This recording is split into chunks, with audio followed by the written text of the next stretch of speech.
Мынал эме бюджет ОМСтан келген дарылар.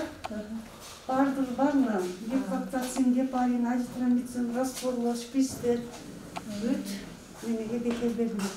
Форт кабинет. Бул форт кабинетте нечеткө балдар келип, 4 саат жигитгөн кайт этебиз. Күндүзгү дарылар бөлүм.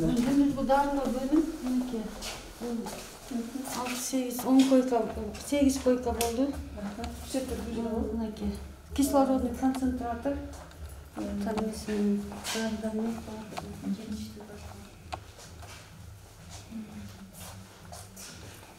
Кислородный концентратор койпошуна да? Бегада дневной стационар. Өзі бұл жерде 3 дана кислородный концентратор бар. Что ремонт болды? Неме патолог соғылышты? Патолог жақсы, аябай жақсы жасашты. Молда берді кабинетте. Таразаларда жан келді? Таразалар. Бұлар холодильник жан келді. Только іштеш керек болып атат. Bir darıgер келек.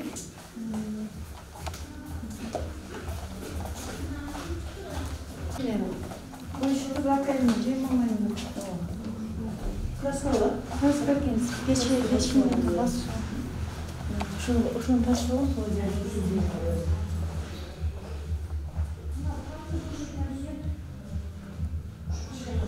Кыргыз Республикасынын президент тарабынан 2020 жыл аймактарды өнүктүрүү, балдарды колдоо жана өлкөнү санариптештирүү жылы деп жарыялангандыгына байланыштуу. Ошондой эле быйыл ушу бүткүл дүйнө жүзүн каптаган коронавирус пандемиясына байланыштуу башка элдер сыяктуу эле ушу буйга айылында туулуп өсүп, азыркы мезгилде Бишкек, Ош, Жалал Абад шаарларында Россия Федерациясынын аймагында жашаган ушу буйгалык жарандарыбыз каражат топтоп номер 11 буйга айылдык үй-бүлөлүк дарыгерлер тобунун толук капиталдык ремонттон өткөрүп беришти.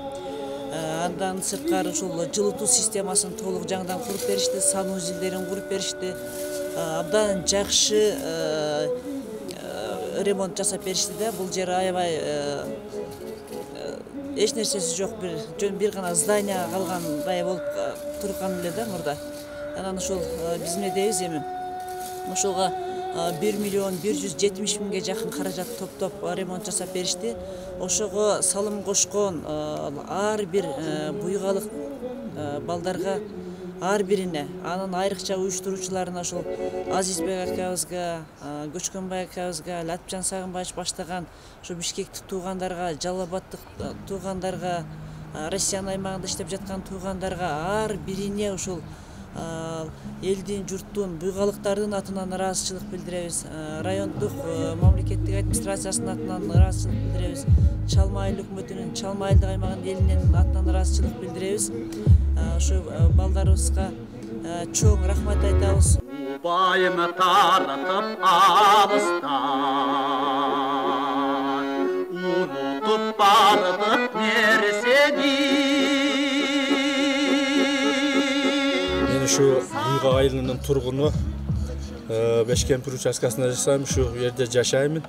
Мына Куда кааласа ушул Буйга элине, мына Валенсиянын ачылышына, капитальный ремонтуна, ушу Буйганын ушу жерде жашап кеткен, ушу жердин суусун ичип кеткен ат уулдарга бардыгына чоң ыраазычылык билдирем.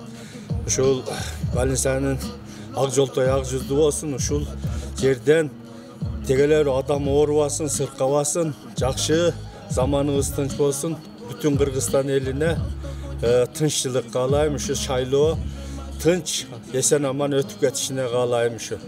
Buna Kırgızstan ülkesi tınççılık olsun, elimizde, yurtumuzda amançılık olsun, şayloğuz tınç olsun, şu prezidentimizin birinci bolup jörölgesi jakşı, ayıl jergesini önüktürүү деп ең бір жақшы мақсатты қойғанда бұл кіші. Мен ушу президентти колдоп, ошол айыл жергеси өнүгүп атат, мынандай көпүрөлөрүбүз салынып атат, мынандай мектептерибиз салынып атат, мынандай больницаларыбыз ремонт болуп атат. Кыйла заман өзгөрүү бар, жакшы, жолдорубуз оңдолуп атат. Президент айыл жергесине жакшы көңүл бурду. Эми ушу айыл жергесине дагы ушу сүтүбүздү, дагы ушу сыйраларыбызды ушулерге тапшырып, ушуларды жакшы продукт кылып, чет мамлекетке алып чыгып кетишибизди ушундай каалап турабыз эми. Жакшы, ушу заманыбыз тынч болсун.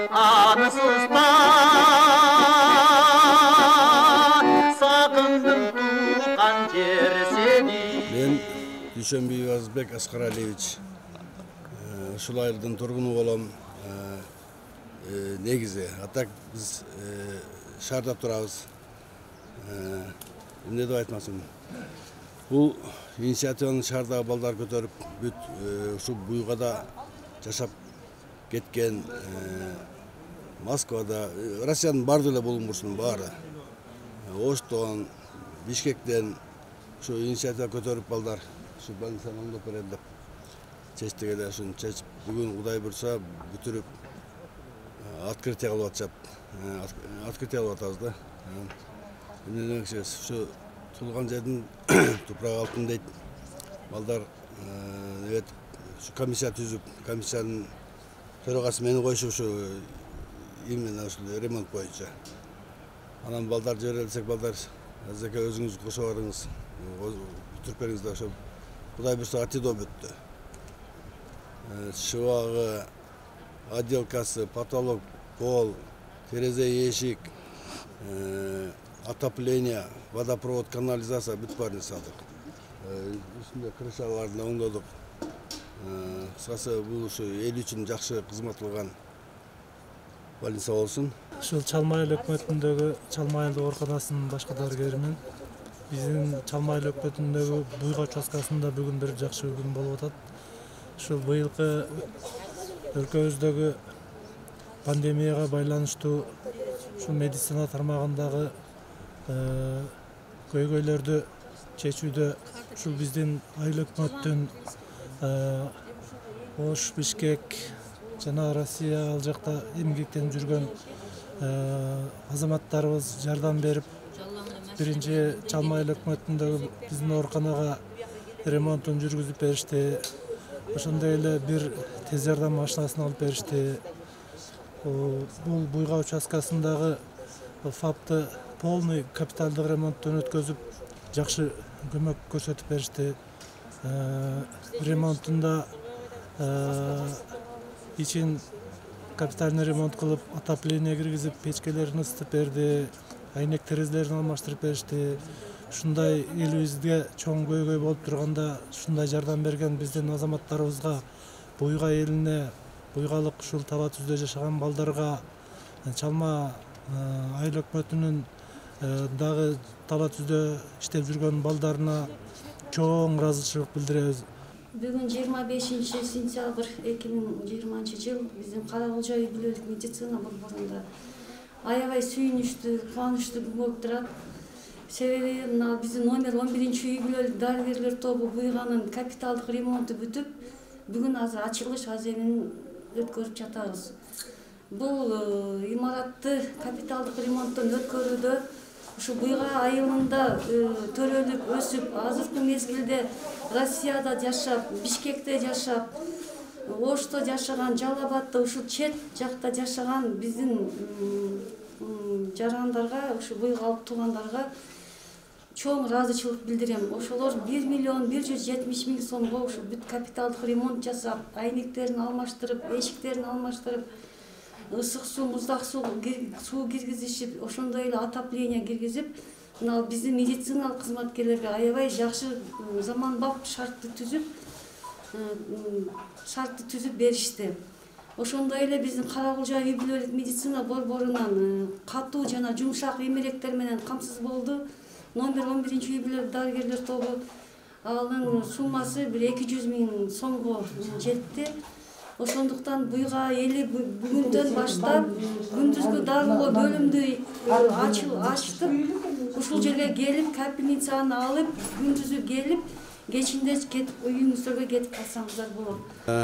Мынал бизде Чалма айлөкмөт буйга айылында бүгүн жакшы салтанат болуп жатат.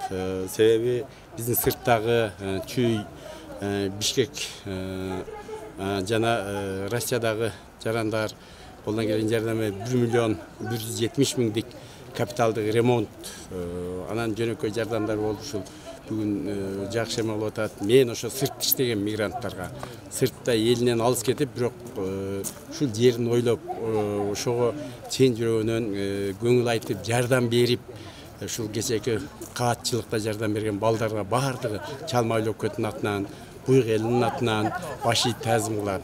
Сыртта жүргөн балдардын ден соолуктары чың, өмүрлөрү узун, тилеген тилектерин Кудай кабыл кылган болсун. Бардыгыңыздарга, сырттагы ушул жардам бергендерге узун өмүр, чың ден соолук, жакшылык болсун.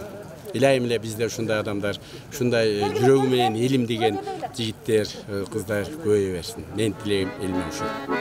Sarı bol ansızda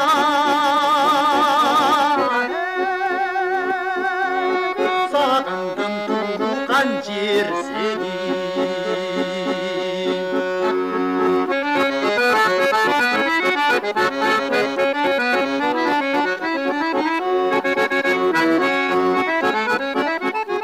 Бүгүнкү биздин Чалма айлөкмөтүнө караштуу Буйга айылындагы элибизде бир чоң салтанат, чоң ийгилик болуп жатат. Ошого көп болуп келгениңиздерди Чалма айлөкмөтүнүн атынан, жалпы өзүмдүн атыман мен сиздерге жакшылык тилейм. Менин айтарым биринчи эле ушул сырт өзү чөлдө болсо да көзгө көлдө болот, өрдөктүн деп айткандай, сыртта жүргөн балдар ошо 1 миллион 170 миңге ушул материалдарды алып берип, ушун жасап эме кылган жалпы эле буйгалык тургундарга, сыртта жашаган баш ийип айлөкмөттүн атынан, өзүмдүн атыман, жалпы Чалма элинин атынан таазим кылабыз. Сыртта жүргөндөрдүн баарына Кудай өмүр, тилек, жакшылык берсин. Менин ошо сырттагыларга ден соолук гана каалайм. Өмүрлөрү узун, ден соолуктары чың болсун. Эмесе биринчи куттуктоо сөзүн районубуздун акимибиз Примбер Дашуровго берет. Саламатсыздарбы, урматтуу буйгалык агайын туугандар, урматтуу алыс жакындан келген меймандар, Ратжан ака, бардыгыңыздарга ушул ат артып келгениңиздерге чоң ыраазычылык билгизебиз. Эми мына былтыр эле ушул жерде бир жакшы семинар өткөздүк эле. Мына президентибиз урматтуу Сооронбай Шарипович 3 жылдан берди. Мына 18-жылды дагы, 19-жылды дагы, быйылкы 20-жылды дагы аймактарды өнүктүрүү жылы деп жарыялагандыгын сиздер жакшы билесиздер. Ошол иштин аркасында былтыр бүт район боюнча айыл өкмөттөрдү чогултуп, Чалманын ичинен буйгада эмне иштер болуп аткандыгын ушул жерге алып келип көрсөткөн эле. Анан ушул келечекке жакшы пландарды коюп, ушул жерде жасалган иштерди башкаларга тааныштырып, көрсөтүп, ушул аймактарды өнүктүрүү жылын жакшылап өткөзөлү деген иш-чарада биз жолугушкан болчубуз. Ошол аймактарды өнүктүрүү жылынын жыйынтыгын туугандар, мына жерде отургандар айрымдары билет, айрымдары мүмкүн билбей калышы мүмкүн. Быйылкы жылы үстүбүздөгү жылды 15 мартта райондун борборунда акимиятта жыйынтыгын чыгарганбыз. Ошол 19-жылы Каракылжа району эмне иш кылды? Аймактарды кандай иштерди жасады? Ким салым кошту деп ошонун жыйынтыгын чыгарганбыз. Сөзүңүз катышкансыз. Ошол иштин жыйынтыгы боюнча Чалма айыл өкмөтү районда 1-орунду алып, Нива автомашинасы менен сыйланган болчу. Эми ошонун айрымдарын айтып кетейин. Мына район боюнча аябай көп иш болду. Кимдер жасады дегенде биз бардыгын айттык. Экрандан көрсөттүк. Ошо жанагы эмне иш кылгандыгын көрсөтүп, докладыбызда да айттык, башка жерде да айтып көрсөттүк.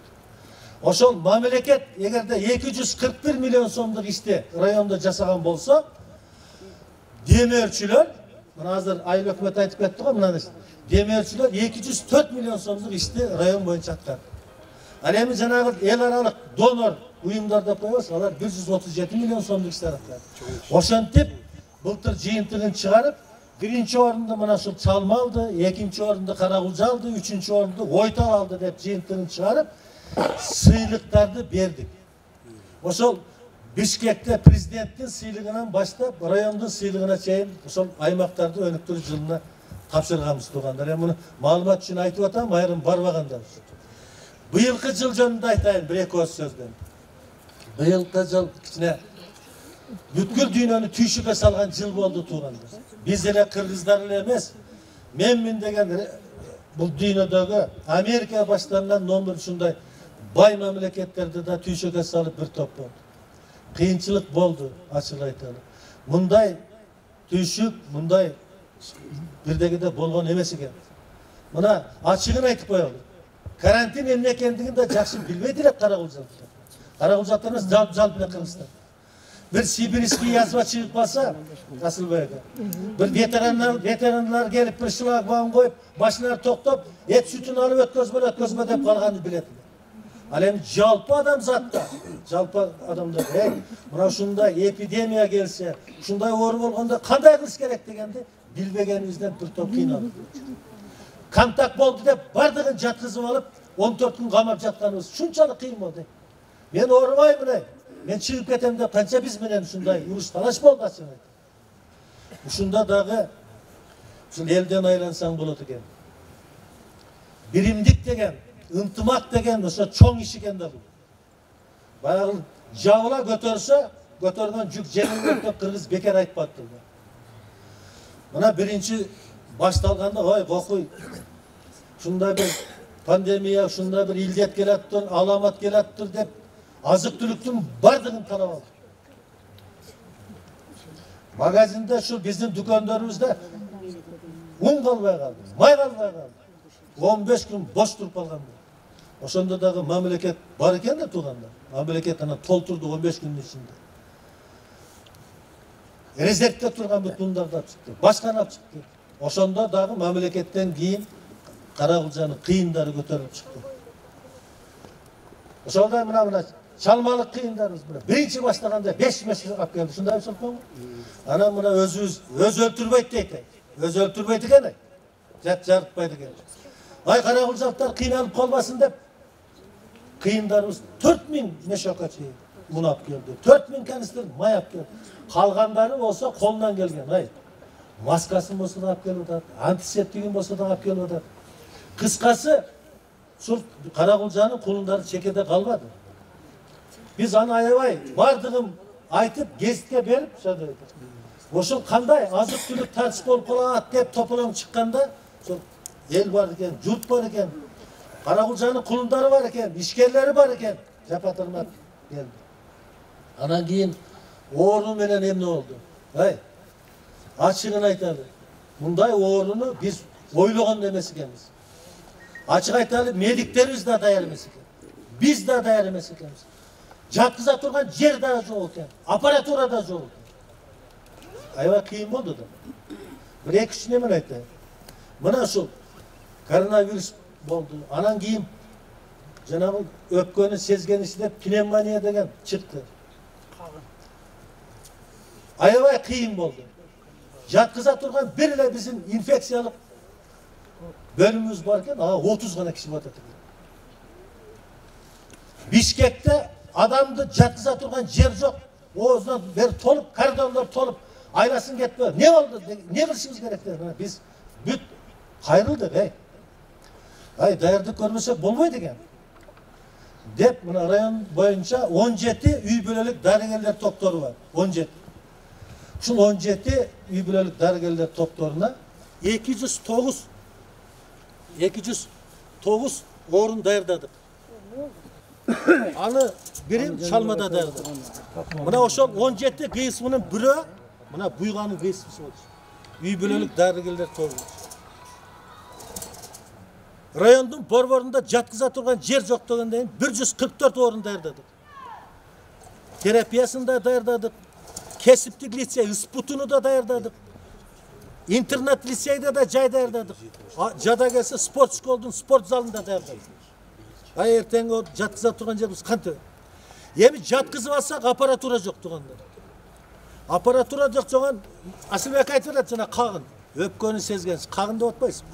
Ай, аны аба жетишпей, кислород жетишпей, кычкылтек жетишпей, кыйналып, анан ушул жанагындай болуп кетет экен.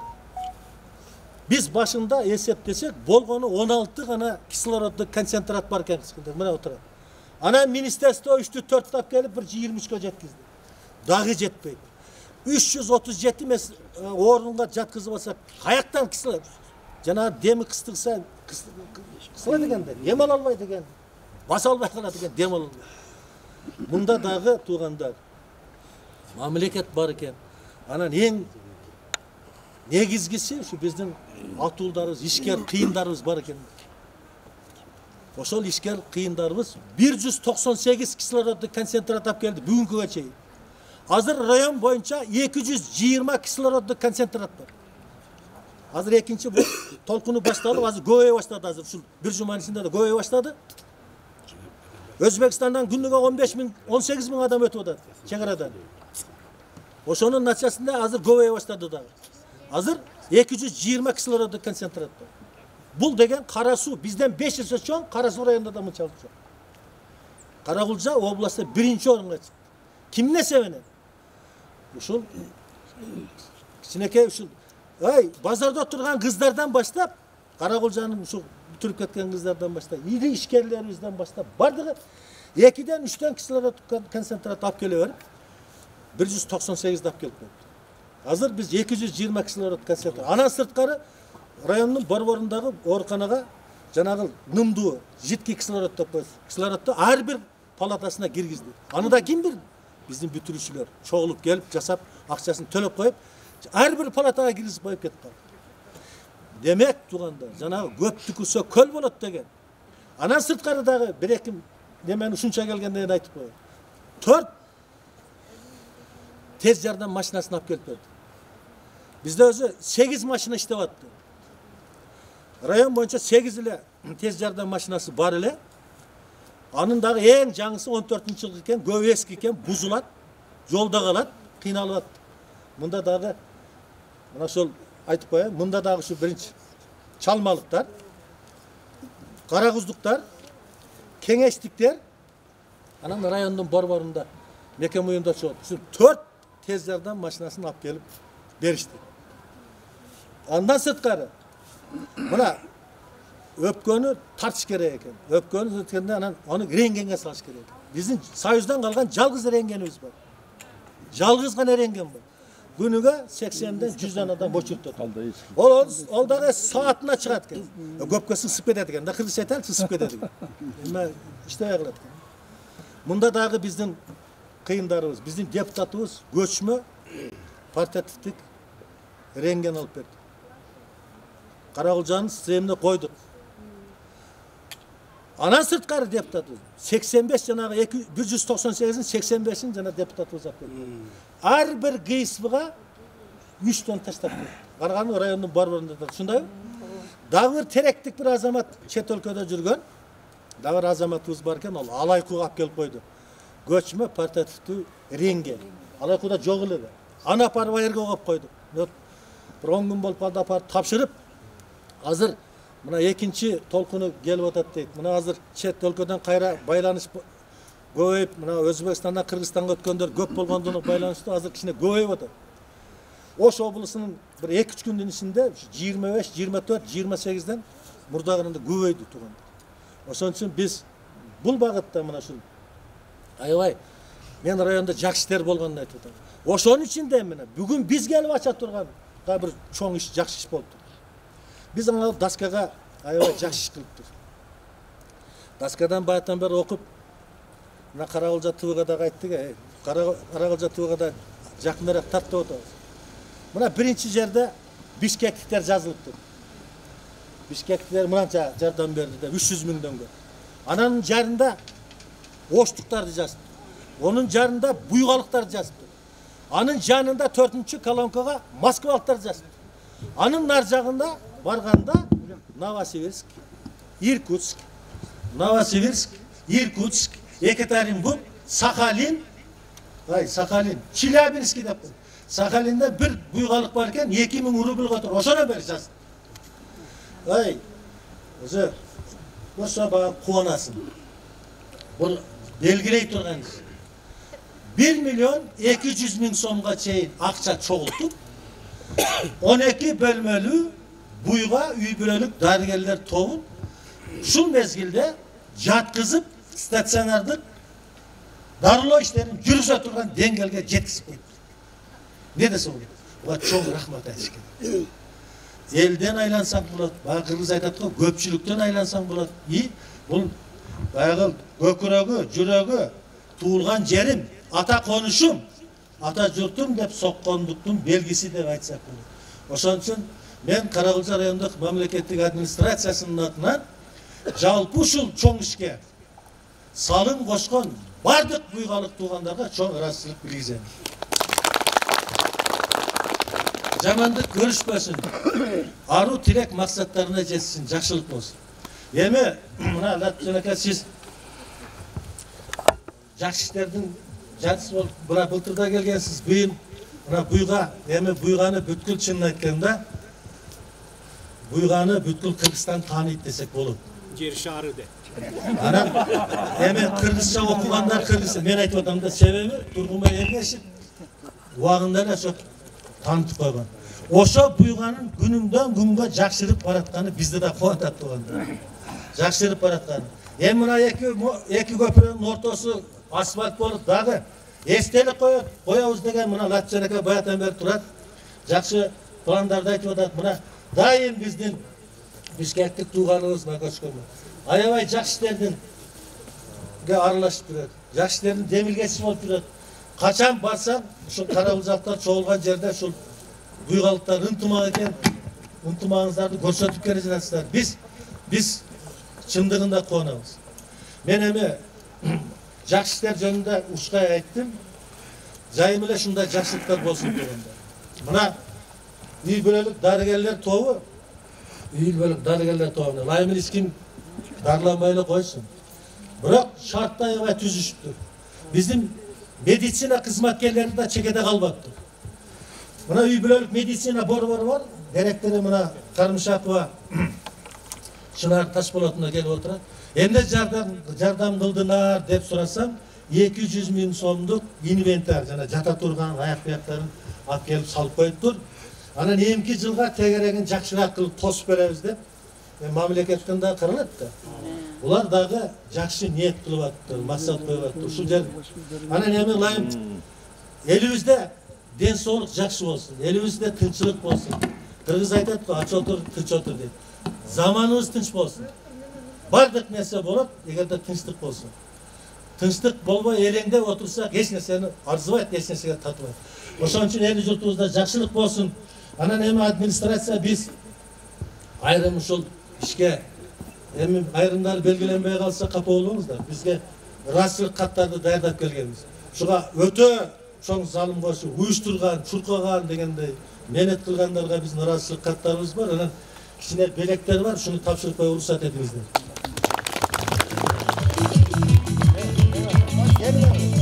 Аксакалдан баштайлы. Бишкекке туруп алып насааттарын айтып, аксакалыбыз аябай буйгалыктар намыс барбы? Элден кем калбайлы да чоң иштерди жасаган үчүн биздин президенттин колунан быйылкы жылы мамлекеттик сыйлык алды. Данк медалын алды. Ошон үчүн мен жалпы Карагылжанын эли журтунун атынан Латжанаканы мамлекеттик сыйлыгы менен данк медалын алышы менен чын дилден куттуктап коюп уруксат эткен. Аксакалыбыз белгилүү мамлекеттик кызматтарда иштеген. Ден соолугу жакшы болсун, өмүрү узун болсун. Аксакалдык кылып бизге ушундай жакшы кеңештерин берип, насаатын айтып жүрө берсин туугандар.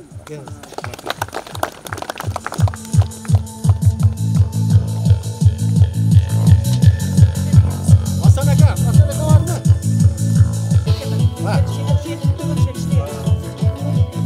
Бери карапаңыз.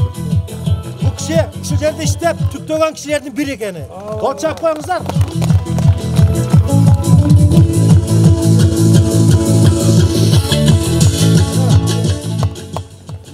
Назарбай Аксакал жөнүндө жакшы сөздөрдү айтып жүрөсүңөр го.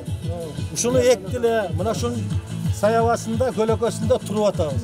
Ошондой элге эмгек сиңирген кишилердин кадырын, баркын дайым көтөрүп жүрүшүбүз керек. Кыргыз Республикасынын президент тарабынан өнүктүрүү, өлкөнү санариптештирүү жана балдарды колдоо жылы деп жарыялангандыгына байланыштуу. Ошондой эле бүткүл дүйнө жүзүн дүрбөлөңгө салган коронавирус инфекциясын алдын алуу, анын жайылып кетпөөсүнө бөгөт коюу жана бейтаптардын дарылануусуна шарт түзүү үчүн Буйга айылында туулуп өсүп, азыркы мезгилде Бишкек, Ош, Жалал Абад шаарларында жана Россия Федерациясынын аймагында эмгектенип жүргөндөр аркылуу 1 миллион 200 миң сомго жакын каражат топтоп, ушул номер 11 Буйга айылдык үй-бүлөлүк дарыгерлер тобунун имаратын капиталдык оңдоодон өткөрүп, жылытуу системасын куруп, суу киргизип, санитардык техникалык абалы калыбына келтирип, сиздер үчүн шарт түзүп бергендиктери үчүн Буйга айылынын тургуну азыркы мезгилде Бишкек шаарында жеке ишкердик менен алектенип жүргөн уюштуруучулардын эң башында турган Дүйшөнбиев Азизбек Аскаралиевичке Каракулча райондук мамлекеттик администрациясы ыраазычылык билдирет. Кол чаап коюңуздар.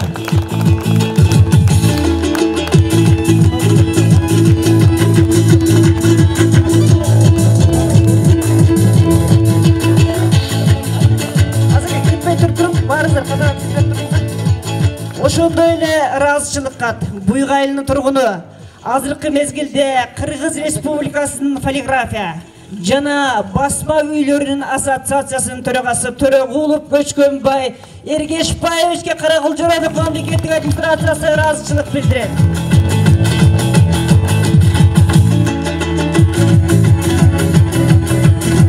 Ошондой эле Буйга айылынын тургуну азыркы мезгилде Жалал Абад шаарында жеке ишкердик менен алектенип жүргөн Мамасадыков Нурсейит Асановичке Каракулча райондук мамлекеттик администрациясы ыраазычылык билдирет.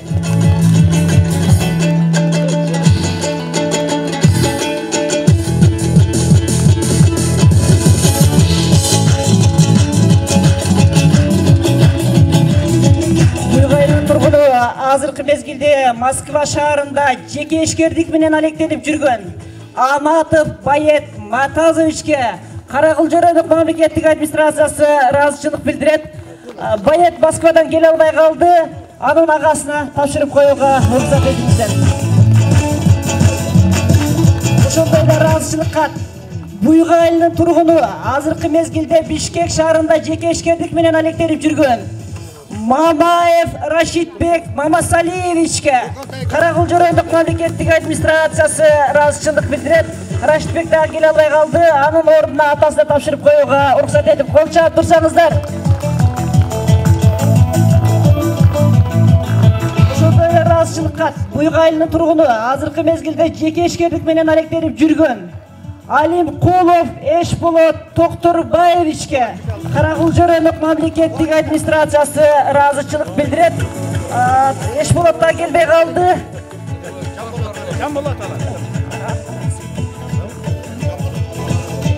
Агасына тапшырып коелу.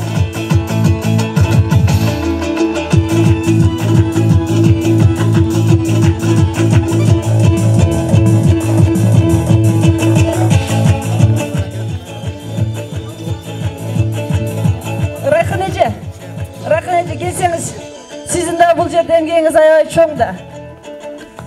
Ушул эжекебиз бул жерде акушер болуп иштеп түтөгөндөрдүн бири. Рахмат эже, рахмат.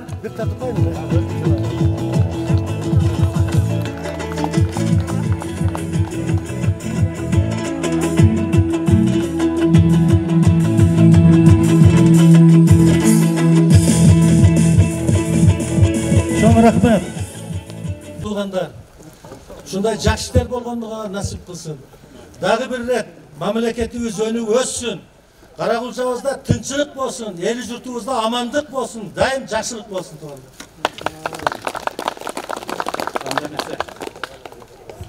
Андемесе кийинки сөз коомдук мамлекеттик ишмер Датчан Саамбаевичте.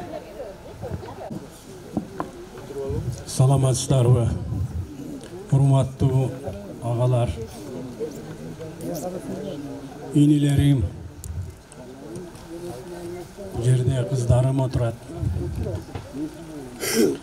Бүгүн келип силердин алдыңарда сүйлөш, силердин демиңер менен, жердин деми менен аябагандай мага толук күч кубат берип атат.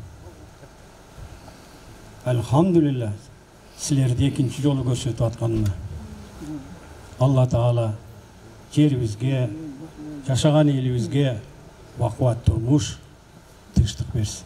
Keyinki söz, uşul özü çüydü olsa dağı, uşul жерге келіп еліме bir қызмет қылып қояйын деп келген Азизбек Аскаралиевичті, елдің çoğultup берген пулын çүйдөн көтеріп келіп, ушул больницаны ремонттап берді. Саламатсыздарбы, туғандарым.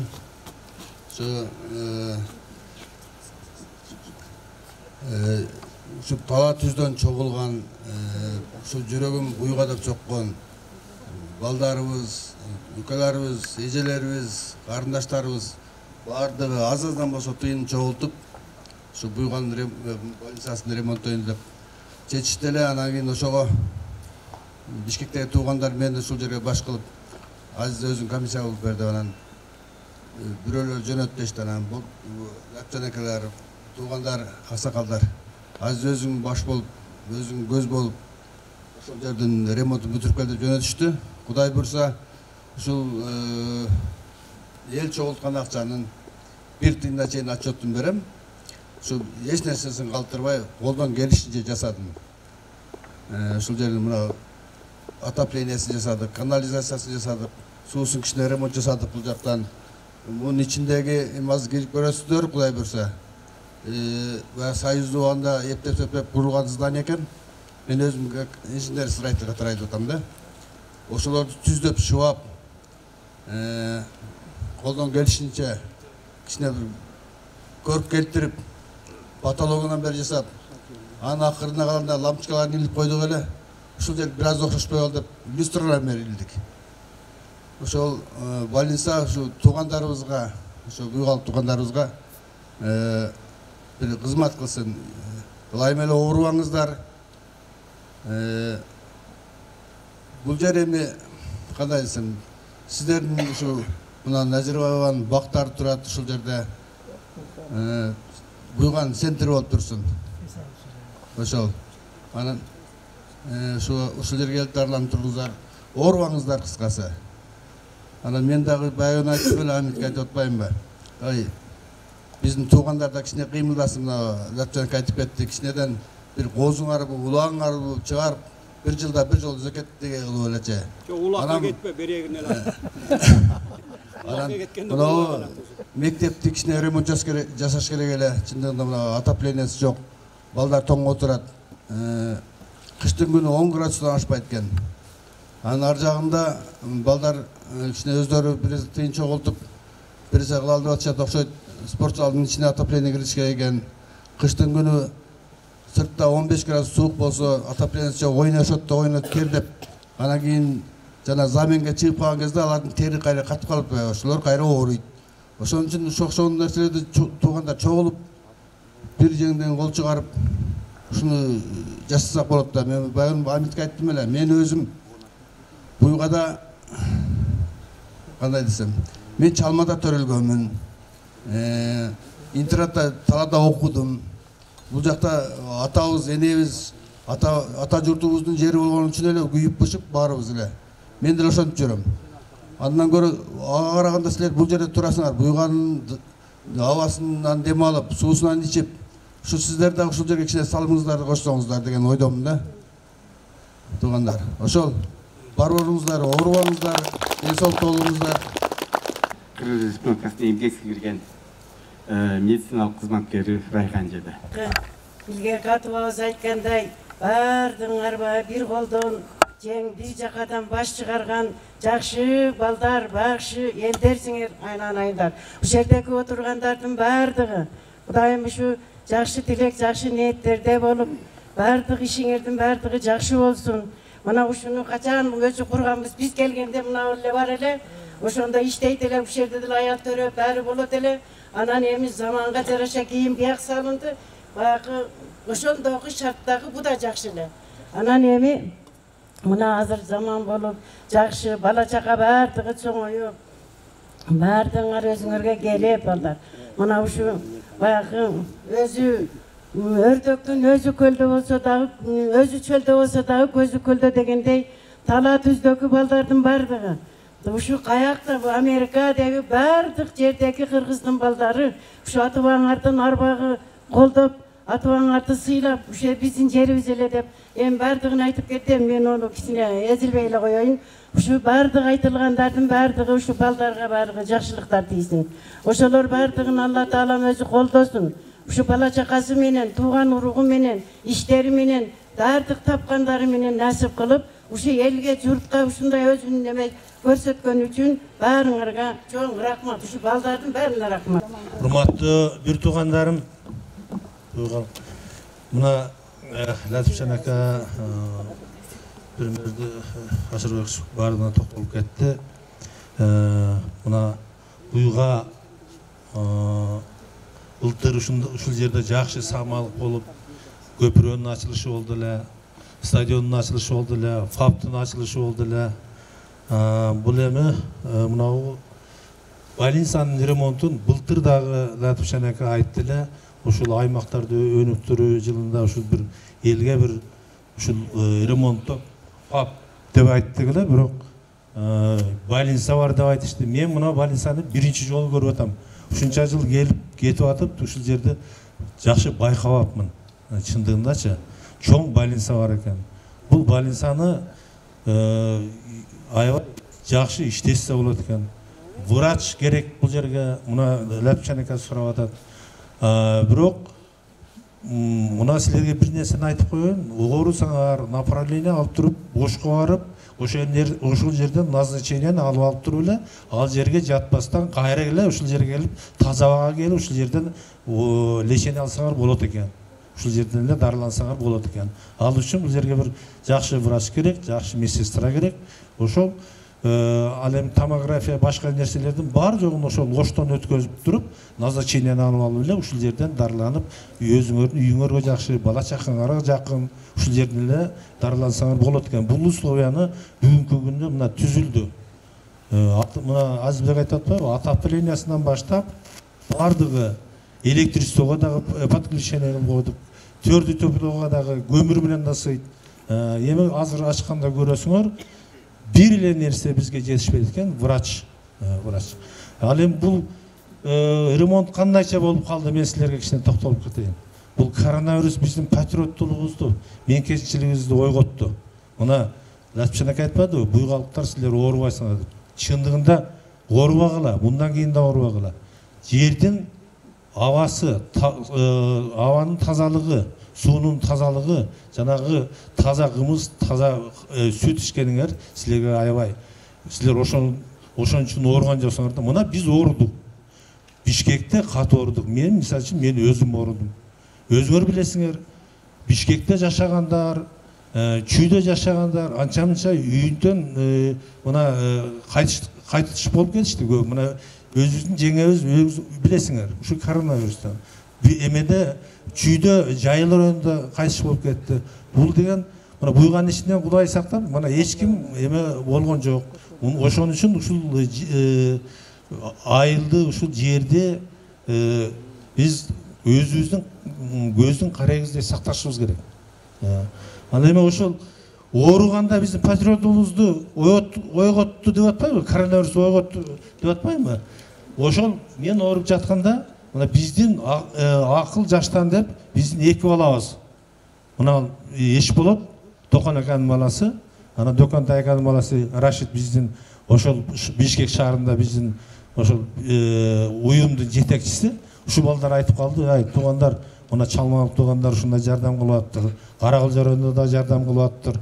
Биз дагы элибиз үчүн бир жардам кылып коелу дегенде, ошол жерден анан бардыгыбыз ооруп жатсак дагы колубуздан келген акчабызды чогулта баштадык, туурабы? Мына Латифжан ака өзү баш болуп, мына мекенчилдик, патриоттулук биз коронавирус бир жагынан бизди баягы бириктирип койду да. Ошондо эми мына силерге бир азыраак болсо дагы бир отчет берип коеюн. Мына Бишкек шаары 496 миң. Ош шаары 149 миң. Бунун ичинде мына Шеремет апамдын уул кыздарына чоң рахмат. 50 миң сом ушулардын салымы. Уул кыздары чогултуп берди. 149 миң ичинен. Жалал Абад шаары 40 миң.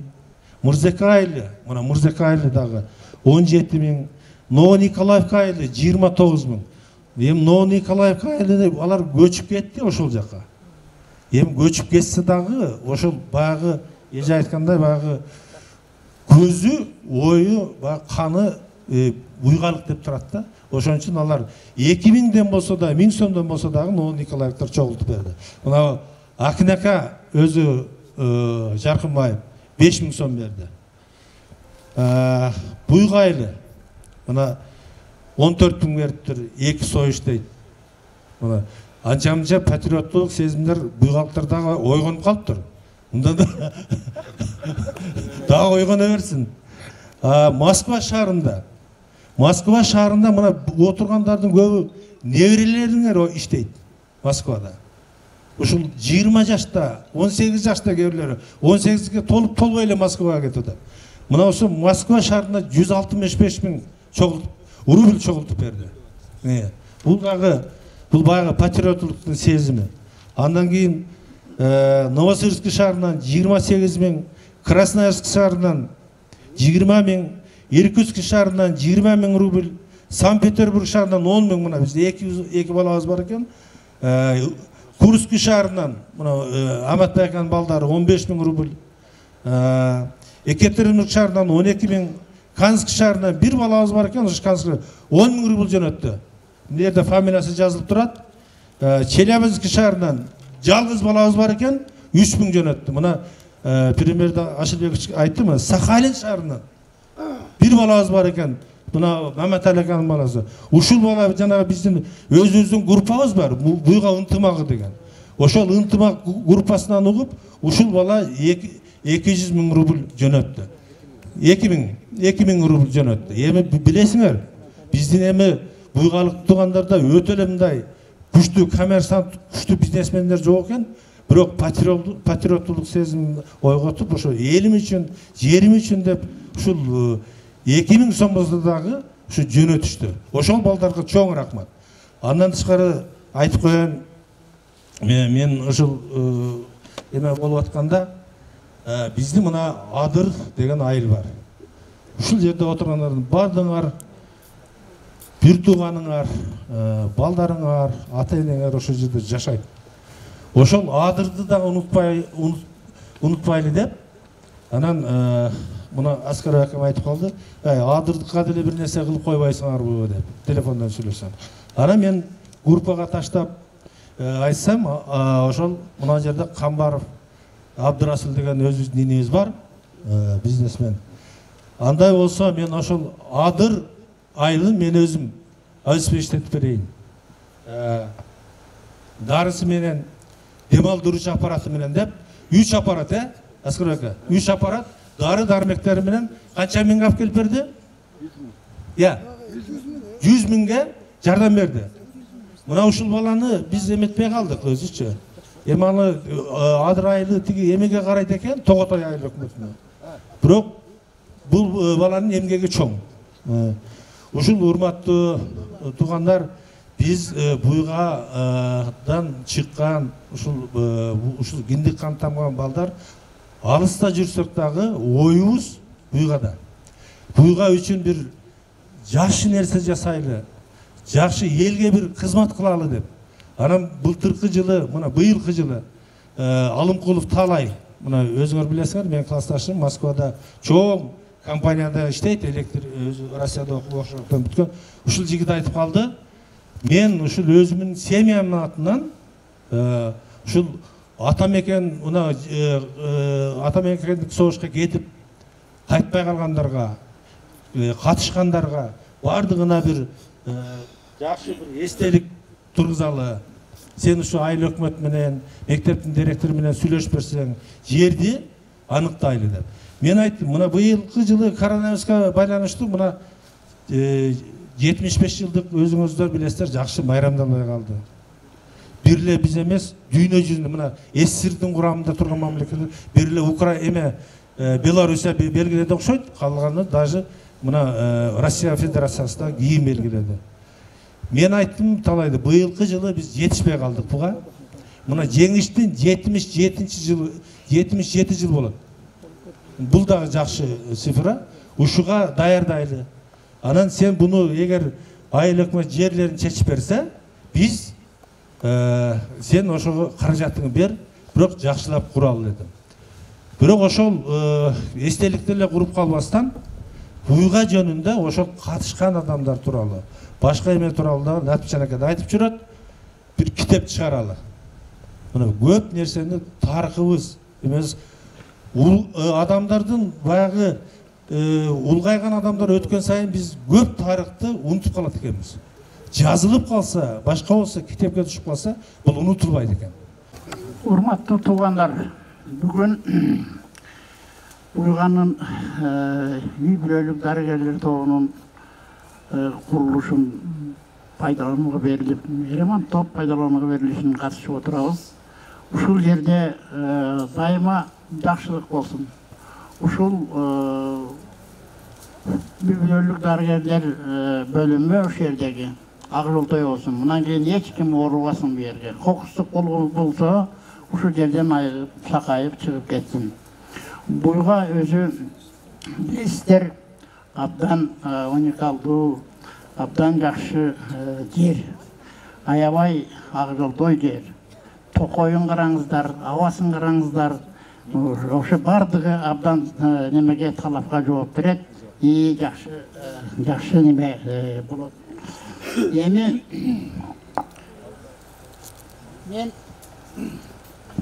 мен буйга жөнүндө мындай деп жаздым эле. Эгер мүмкүнчүлүгүңүздөр болсо, угуп койсоңуздар. Баарынан буйга кылбат жер, буйгалык үчүн кымбат жер. Шамалы менен суугу жок, өзгөчө сонун буйрат жер. Жайында жыты аңкыган, көрүүгө катуу талпынам, абасын жуттан тоясың, жегендей болуп жартынан. Бал ташып ары жүргөнү, башкача кооз гүлдөрү, табылат дароо издетпей, жигиттин койго сүйгөнү. Алма бар, алча жаңгак бар, армансыз гүлдейт дарактар, карагат менен чиени бышканда чыгат талыштар. Дарактын миңдей түрү бар, буйгадай кең жер жок чыгар, карагат арча кайыңдын жайында барып көрүп кал. Саламатсыздарбы, урматтуу туугандар, абалар, эжелер, үкөлөрүм, акаларым, мына ушу бүгүн ушу атамын больницасына келип бардыңар турасыздар. Биз дагы өзүбүздүн колубуздан келген салымыбызды коштук. Биринчи ачылганда дагы чоң мареке кылып бергенбиз. Ошондой болсо дагы эми ушу буйганы жана айтып атабыз бардыгыбыз бир жакадан баш, бир жеңден кол чыгарып, ынтымак болсо бардыгыбыз оорубайбыз дагы, ынтымак болуп жакшына жүрөбүз ушу. Анан кийин эми мына эмерге эжелерге, апаларыбызга айтып коеюн, неберелериңерден чарчаганда эле акырын келип нерге жатып алып, эс алып анан кете бергиле. Бу жер действительно санаторий эле болуп калат. Силерге эс ала турган жай болот. Анан кийин мен дагы бир жолу ушу демөөрчүлөргө чоң рахмат. Мага балдар звонок этип, Света эже ушундай неме кылып атабыз, эмне кылайлы дегенде мен Чынарага звонок эттим. Чынара ушундай неме болуп атат, эмне кылайлы десем, дары дармек дегенден кийин кайра балдар действительно мына жакшы неме кылыпсыңар. Ушундай больницаны акыбалын оңдоп берипсиздер. Эми биз деле өзүбүздүн колубуздан келген салымыбызды коштук. Малыш акам айткандай, биз атабыз бирөөбүздү дагы күчтүү бизнесмен кылбаптыр деп. Биз баарыбыз бюджетте иштейбиз. Анан ошондой эле жана Чыңгыз Жусакан баласы Америкада, ол дагы неме кылып өзүнүн салымын кошту. Ошого силерге чоң рахмат бардыңарга, ушу демөөрчүлөргө. Биз дагы эч качан ушу буйганын эмесине den ketpeybiz. Men özüm жалгыз ошо балдарга кошулдум, неме кылып. Эми колубуздан келгенде биз дагы жардам берип турабыз. Сиздерге чоң рахмат. Токчулук берсин, дайыма ушундай береке боло берсин. Алладан тилейбиз. Ким ушу бардык буйгалыктар жалпы эле эл тынчылык болсун, орус ыркыдан сырткар болсун. Алладан не тилесек, Алла Таала ошо тилектерибиз бардыгы кабыл кылсын. Аллаху акбар. Буйга десе бул ушат жердештер, бирге жашап ынтымакта турган эл, бирин-бири колдогонду унутпайт, биримдикти туу тутушат биздин эл. Алыс туруп эл журтуна бара албай, ак эмгегин өз жеринде кыла албай, айла десе өз салымын аябайт, айыл десе өз салымын аябайт, акчаларын жөнөтүшүп карантинден келе албай. Ар намысты бийик тутуп кармагың, ак эмгекти өз жериңе арнагың, ата журтка кызмат кылсаң ак ниет, атың калат унутулбай ар дайым.